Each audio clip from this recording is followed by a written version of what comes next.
Growing up, many children dream of becoming firefighters.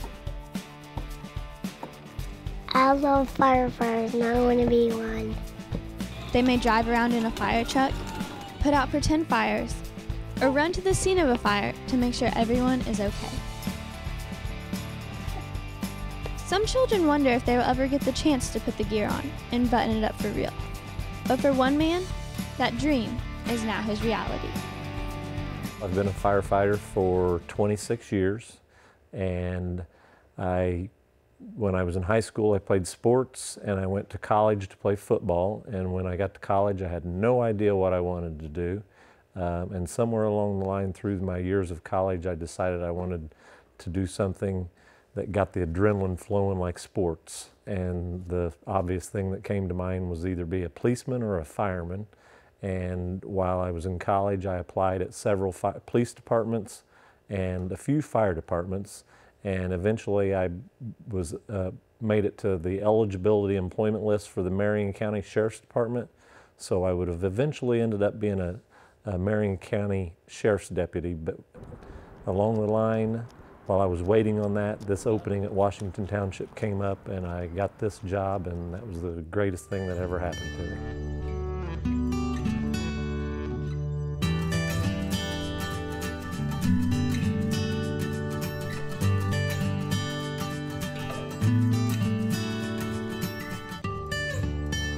The adrenaline rush is what drives him to run into fires and risk his life for others.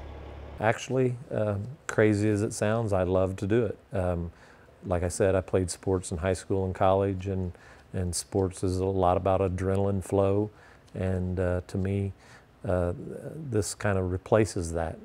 When there's a burning building, it's just my nature that's my first instinct is to get dressed, grab a hose, and go directly into it. You have to be aware of your surroundings and know what's going on and be conscious of certain things. But with 26 years of service and experience, it's just kind of a thing that you do, and I love to do it. His love for his job is evident. My job as a firefighter, I love to do. I love to come to work every day. I love to do what I do. I feel that it's a gift that's been given to me, and I come to work to use that gift, and it's just like an athlete that participates in sports. I mean, if you have a passion to run track or play football or basketball or whatever it may be, if you have a passion for that and you love that, then you're going to give everything you have to do well at it and excel. And my passion in firefighting is that way. I come to work every day to give my all and to do the best that I can to help out in any way that I can.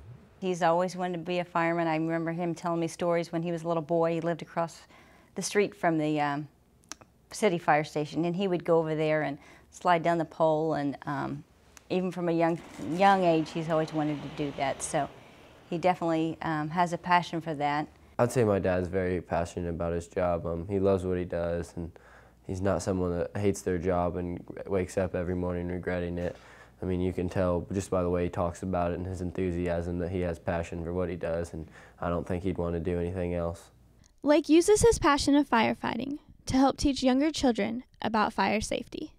I go to schools occasionally, and I teach primarily to the younger kids just some of the basics. We talk a lot about fire safety, smoke alarms in the home, what to do if there's a smoke alarm that goes off, how often to change batteries. We talk about what to do if your clothes catch on fire, and we demonstrate stop, drop, and roll. Stop, drop, and roll. And then one of the biggest things that I do that to the younger kids is I always dress up as a firefighter and put on all the equipment and explain to them that if there ever is an incident in their home that they have to call the fire department and they're trapped in their house and they see someone that looks like this, not to be afraid of them and to run away and hide, that we're there to help. Because when we are in all of our equipment with our air packs and air masks and things, we can, to little kids, seem to be a little scary. And I talk to him and use the scenario of Darth Vader, and that's kind of what we sound like and look like with our mask on and when we're breathing. And I just explained to him, don't be afraid of this. If you see us, yell out, come to us, and don't be afraid of us. Many children look up to firefighters, and for Lake, that is a great feeling. Feels wonderful. Have some friends, a family of friends that has a little boy, and he loves firefighters. He has firefighter outfits, and he talks about being a firefighter, and he loves being around firefighters. And it's just nice to see that we're someone like myself, or any firefighter for that matter, would be a role model for a little kid that's young and growing up, and that they look up to us. It's a good feeling. Even with his love for firefighting, he is faced with many hardships. The hardest part's probably been seeing a lot of the bad things that you see from day to day, whether it be death or destruction from bad car accidents or house fires. You have to put that someplace in your mind and process it and move on with it and live with it, and that's probably the hardest thing to deal with. The most difficult situation he faced came on a Sunday afternoon when he responded to an upside-down car submerged in water. There was an incident where a father and son had a car accident, and their car had ended up upside down in a creek, and it was about 8 to 10 feet of water, and it was in March. Water temperature was probably in the 40s, and I had to go into the water to try and rescue them from the truck and go underwater and get them out of the truck. But by the time that I was able to get them out of the truck, the father and the son, it was a recovery effort rather than a rescue, and that was a hard day in my life. That experience has caused a lot of pain and hurt in Lake's life. I relived it over and over and over again in my mind. I had nightmares about it. It affected me for quite a while. I talked to a lot of my friends and family about it, just to be able to vent. But even to this day, I still think about it a lot, and it's just not. It's one of those things that I guess, like I said earlier, we have a special place in our mind that we store these things, and we're able to cope and deal with them and move on. Not only does he have to cope with parts of his job, but his family does as well.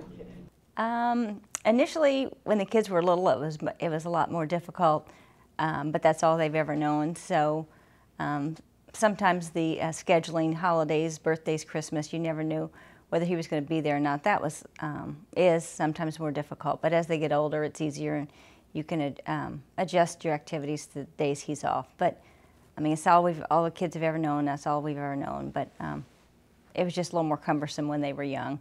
He misses, and just I mean, he does his best to not, but there's always things that he's gonna miss and can't always be there for, and that's probably the hardest part, is his schedule, just not being able to see everything and missing out on some things that other dads would get to be around working a regular job. And there are times where he has had to miss more than normal. I usually go out of state once a year. I've been to California, Idaho, Oregon, Colorado, Minnesota, Pennsylvania, Michigan, several different states, but I travel out of state with a wildland fire crew, and I primarily act as an engine boss or a tree sawyer, and I go out and fall trees, and I'll do that for 2 weeks at a time. The life of a firefighter can be difficult, but for Lake, it's his passion. He is risking his life for others and living the dream of many young children.